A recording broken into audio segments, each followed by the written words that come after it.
আমরা আজকে তোমাদের দ্বাদশ শ্রেণীর নবম অধ্যায়ে যেটা আছে ওয়েল্ডিংয়ের দোষ ত্রুটি, ওয়েল্ডিং অ্যান্ড ফেব্রিকেশন 1 নম্বর বইয়ের ট্রেড 1-এর থেকে আলোচনা করব। আমরা গত ক্লাসে মনে আছে তো, আমরা গত ক্লাসে আলোচনা করছিলাম 8ম অধ্যায় অর্থাৎ স্প্রে পেইন্টিং সম্পর্কে আলোচনা করছিলাম, তাই না? আজকে আমরা তাহলে আলোচনা করব হলো ওয়েল্ডিংয়ের দোষ ত্রুটিগুলো সম্পর্কে।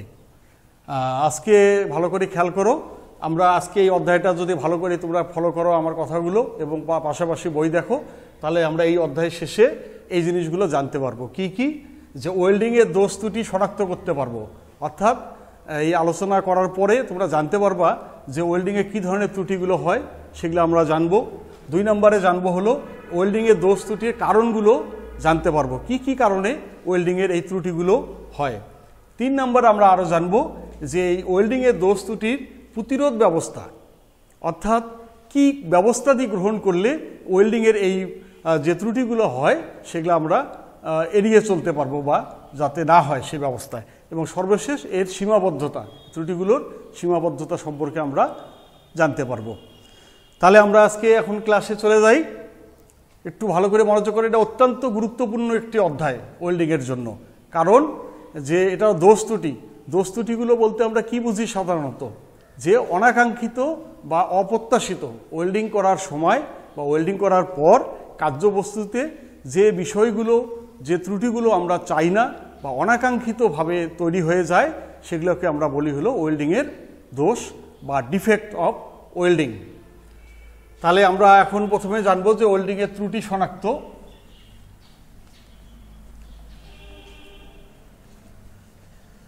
আমরা যেটা বলতেছিলাম যে ত্রুটির ধরন এবং প্রকৃতি বিবেচনার ভিত্তিতে ওয়েল্ডিংয়ের সকল ত্রুটিকে নিচে যে কোনো প্রকারে নির্ণয় করা যায়। আমরা যে একটু আগেই যেটা বললাম যে অনাকাঙ্ক্ষিত বা অপ্রত্যাশিত যে সমস্যাগুলো দেখা দেয় ওয়েল্ডিংয়ে, সেগুলোকে আমরা বলতেছি হলো ওয়েল্ডিংয়ের ডিফেক্টস অফ ওয়েল্ডিং অথবা ওয়েল্ডিংয়ের দোষ ত্রুটি।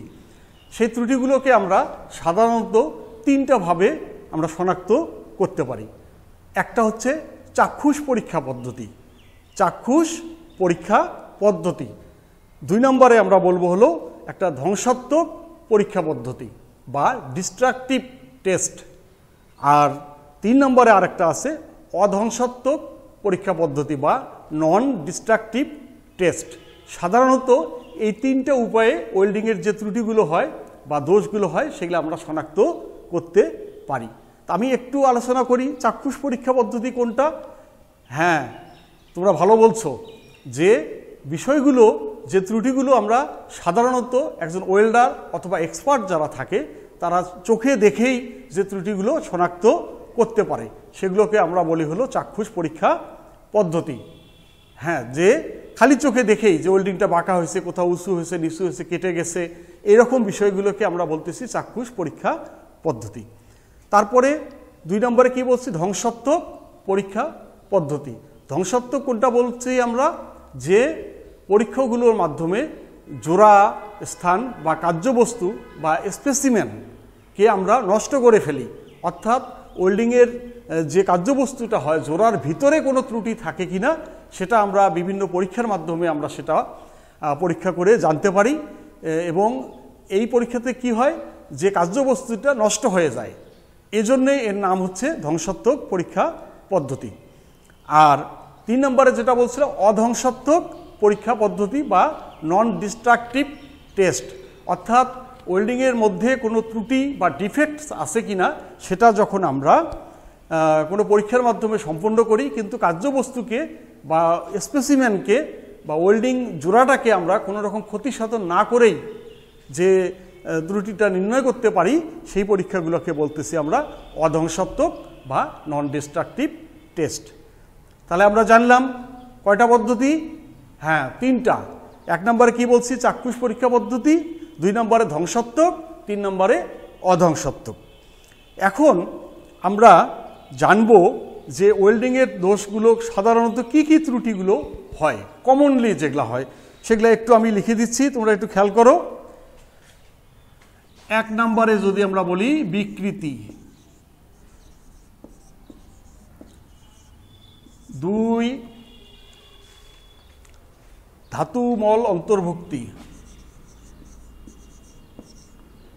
ধাতু মল অন্তর্ভুক্তি।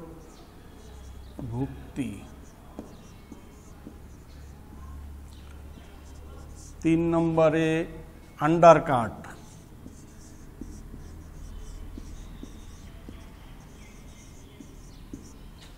4 নম্বরে যদি আমরা বলি তাহলে কম গলন,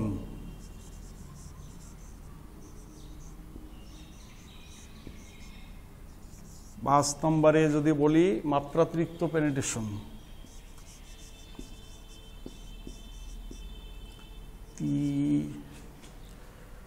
মাত্রাতিরিক্ত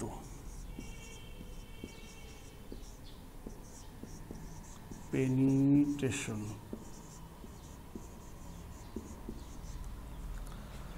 6 নম্বরে স্প্যাটার,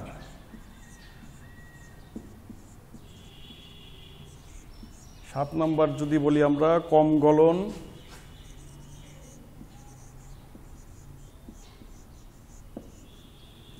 8 নম্বরে ব্লো হোল,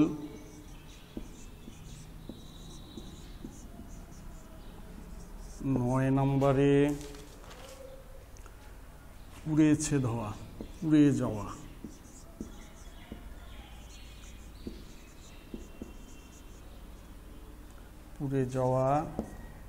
10 নম্বরে ওভারল্যাপ,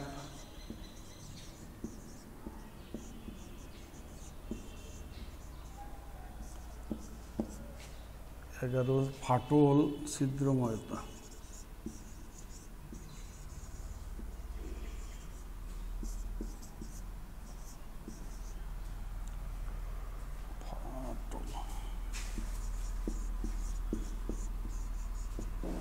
ফাটল তাহলে একটু খেয়াল করো যে সাধারণত এই ত্রুটিগুলো বা ডিফেক্টসগুলো ওয়েল্ডিংয়ের মধ্যে দেখা যায়।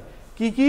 1 নম্বরে বলছি বিকৃতি, 2 নম্বরে ধাতুমল অন্তর্ভুক্তি, তারপরে 3 নম্বরে আন্ডারকাট, 4 নম্বরে কম গলন, 5 নম্বরে মাত্রাতিরিক্ত পেনিট্রেশন, 6 নম্বরে স্প্যাটার, 7 নম্বরে কম গলন, 8 নম্বরে ব্লো হোল, 9 নম্বরে পুড়ে যাওয়া, ওভারল্যাপ, ছিদ্রময়তা ও ফাটল। এগুলো হচ্ছে ওয়েল্ডিংয়ের কমন ত্রুটি। তাহলে এগুলো আমরা ত্রুটিগুলো জানলাম কি কি হয়, এবং এগুলো তো তোমরা কিছুটা জানোই যে এই ত্রুটিগুলো বর্ণনা যদি দেই তা আমি একবারেই বর্ণনাগুলো দেব এবং কি কি করলে এই ত্রুটিগুলো আমরা প্রতিরোধ করতে পারবো। আমরা আলাদা আলাদাভাবে বলি। বিকৃতিটা কি? যে যখন কোনো ওয়েল্ডিং করার পর কার্যবস্তুর আকৃতি পরিবর্তন ঘটে, সেটা পাশাপাশি হইতে পারে, লম্বালম্বি হইতে পারে, এইরকম বিকৃতি অসমভাবে তাপের সংকোচন বা প্রসারণ হওয়ার কারণে যে ত্রুটিগুলো হয় সেগুলোকে আমরা বলতেছি হলো বিকৃতি, বা ইংরেজিতে যদি বলি ডিস্টরশন। তোমরা এটা আগেই ক্লাস 9-10-এ পড়ছো যে ত্রুটিগুলো 3 ধরনের, লম্বালম্বি, আড়াআড়ি, কৌণিক, 3 ধরনের বিকৃতি সাধারণত হয়। ধাতুমলের অন্তর্ভুক্তি, এটাকে আমরা কি বলি? Slug inclusion. স্লাগ ইনক্লুশন কোনটা?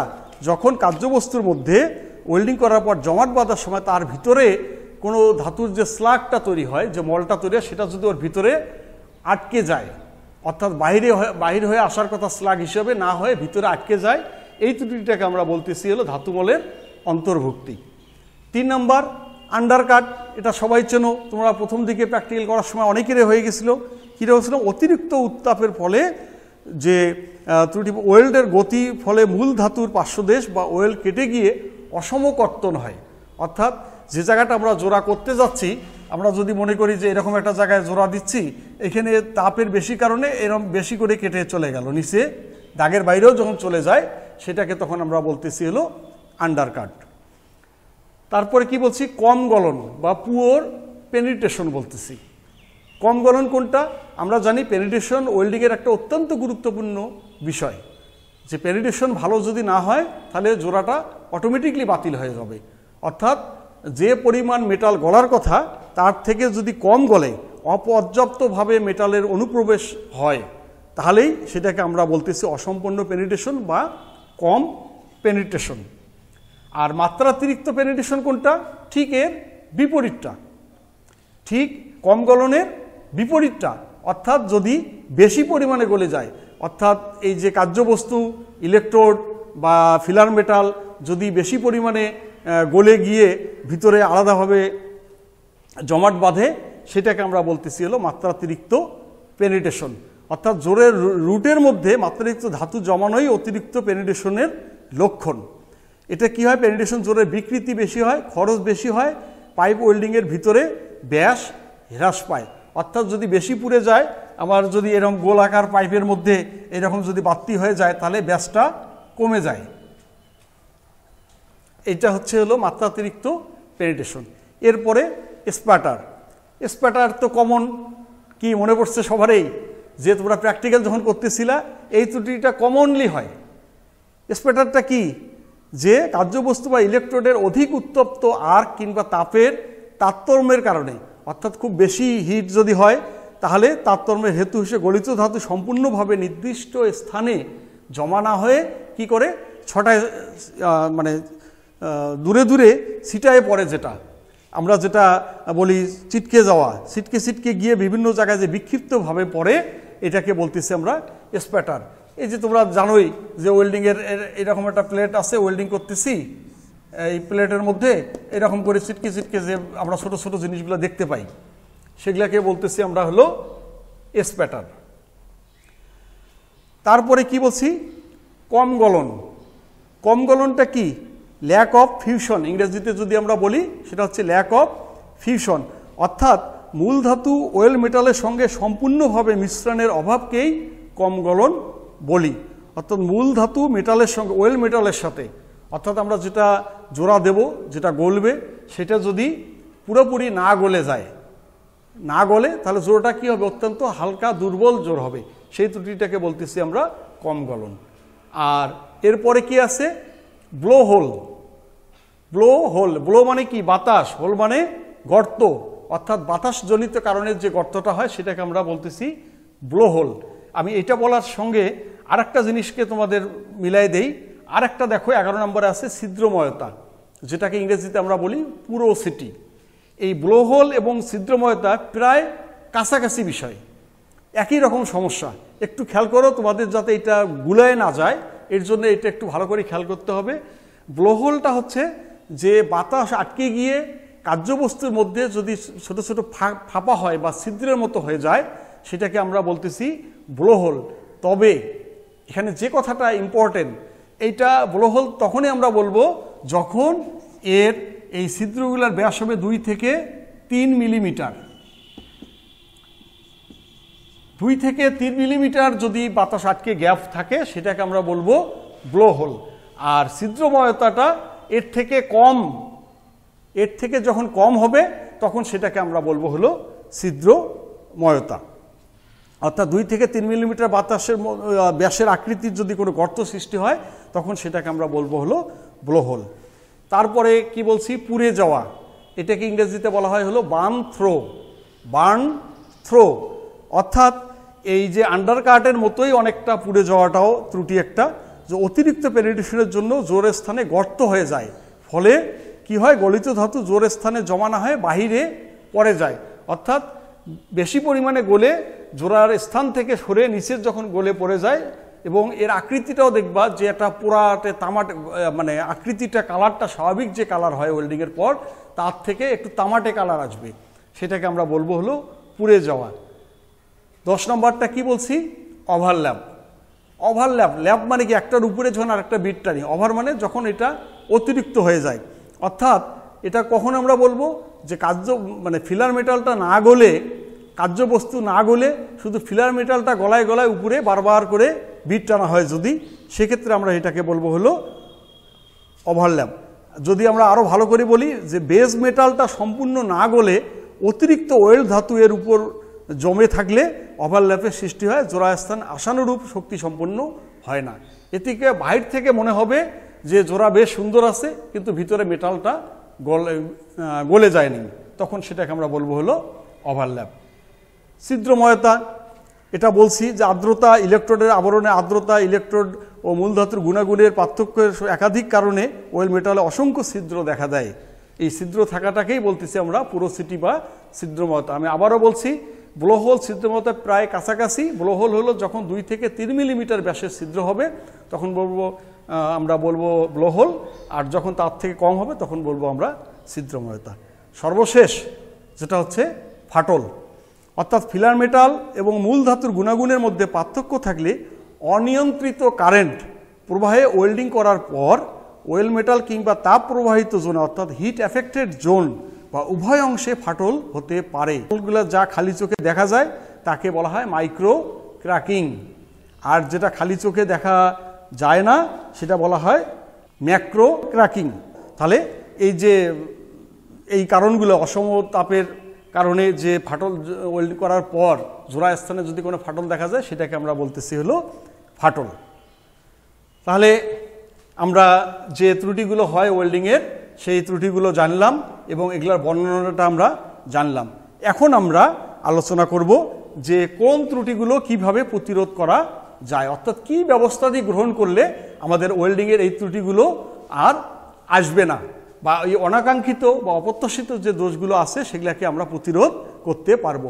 এটা অত্যন্ত গুরুত্বপূর্ণ একজন ওয়েল্ডারের জন্য, কারণ আমরা সবসময় চাই শতভাগ নিখুঁত ওয়েল্ডিং করার জন্য। তাহলে এর জন্য আমাদের এই ত্রুটিগুলো যাতে না হয় সেটার জন্য কি কি ব্যবস্থা গ্রহণ করব আমরা। তাহলে আমরা যদি একটু সংক্ষেপে বলি, আমাদের কমন যে ত্রুটিগুলো হয় সাধারণত বেশি, সেটা কি হচ্ছে স্প্যাটার, অর্থাৎ এই যে ধাতুর বিভিন্ন জায়গায় যে ছিটায় যায় সেটা কেন হয়, যে সঠিক কারেন্ট, আর্কের দৈর্ঘ্য এবং শুষ্ক ইলেকট্রোড ব্যবহার করা। অর্থাৎ আমরা যখন ওয়েল্ডিং করব তখন কারেন্টটা যে পরিমাণ থাকা দরকার সেই পরিমাণ কারেন্ট আমাকে ফিক্সড করে নিতে হবে। আর্কের দৈর্ঘ্য অর্থাৎ বেশি লং আর্কও করা যাবে না, শর্ট আর্কও করা যাবে না, যেটা নিয়ম অনুযায়ী যেটুকু রাখা দরকার কার্যবস্তু অনুযায়ী ইলেকট্রোডের ডায়া অনুযায়ী সেটা মেনটেন করলে, এবং ইলেকট্রোডটা অবশ্যই যেন ভেজা না থাকে, এই টাইপের শুষ্ক ইলেকট্রোড যদি আমরা ব্যবহার করি তাহলে আমাদের স্প্যাটার ত্রুটিটা হবে না। তারপরে কি আন্ডারকাট, আন্ডারকাটটা বুঝতেইছি আমরা পুরে মানে গলে নিচে চলে যায়, অর্থাৎ সঠিক মাত্রার কারেন্ট সঠিক কোণে ও গতিতে ইলেকট্রোড চালানো এবং অপেক্ষাকৃত কম ব্যাসের ইলেকট্রোড ব্যবহার যদি আমরা করি তাহলে আন্ডারকাটটা হবে না। অর্থাৎ সঠিক মাত্রার কারেন্ট আগে ঠিক করে নিতে হবে, এবং কোণ আমরা জানি কার্যবস্তুর সাথে ইলেকট্রোডের একটা কোণের সম্পর্ক আছে, বিভিন্ন অবস্থানে এই কোণটা চেঞ্জ হয়, সেটা তোমরা জানোই 30 আছে, 45 আছে, 60 আছে, 80 ডিগ্রিতে আছে।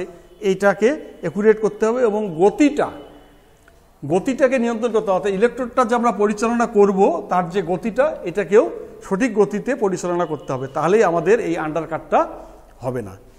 3 নম্বরে বিকৃতি, এটা জানি কি হয়, তাপের সংকোচন এবং প্রসারণজনিত কারণে, অর্থাৎ স্ট্রেস উপশম করা, প্রিসেটিং, জিগ এবং ফিক্সার ব্যবহার করা, অর্থাৎ যাতে তাপটা সমানভাবে বিন্যস্ত হয় সেটা খেয়াল করতে হবে। প্রয়োজনে প্রিসেটিং করে নিতে হবে, অর্থাৎ যাতে বিকৃতি না ঘটে তার জন্য আগের থেকে আমরা এর আগেও আলোচনা করছি, তোমরা 9-10-এ পড়ছো, যে যখন ওয়েল্ডিং করব তখন যেদিকে বাঁকা হইতে পারে তার পূর্বের থেকে বিপরীত দিকে আমরা হেলায় নিয়ে ওয়েল্ডিং করতে পারি, সেটা আছে। অথবা আর একটা হলো জিগ ফিক্সার দ্বারা, অর্থাৎ আগের থেকেই যাতে বাঁকা হইতে না পারে আমরা টাইট করে বেঁধে নেই, ক্লাম্পিং করে নেই, তাহলে আমাদের এই বিকৃতিটা আসবে না। আর তারপরে যদি আমরা বলি ছিদ্রময়তার কি, মূল ধাতু যথাযথভাবে পরিষ্কার করা, শুষ্ক ইলেকট্রোড ব্যবহার করা, সঠিক আর্ক লেন্থ, গতি এবং কারেন্ট ব্যবহার করা, এই বিষয়গুলো যদি আমরা নিশ্চিত করতে পারি তাহলে আমাদের এই ছিদ্রময়তা বা পোরোসিটিটা এবং সেই সাথে ব্লোহোলটাও এটা আসবে না।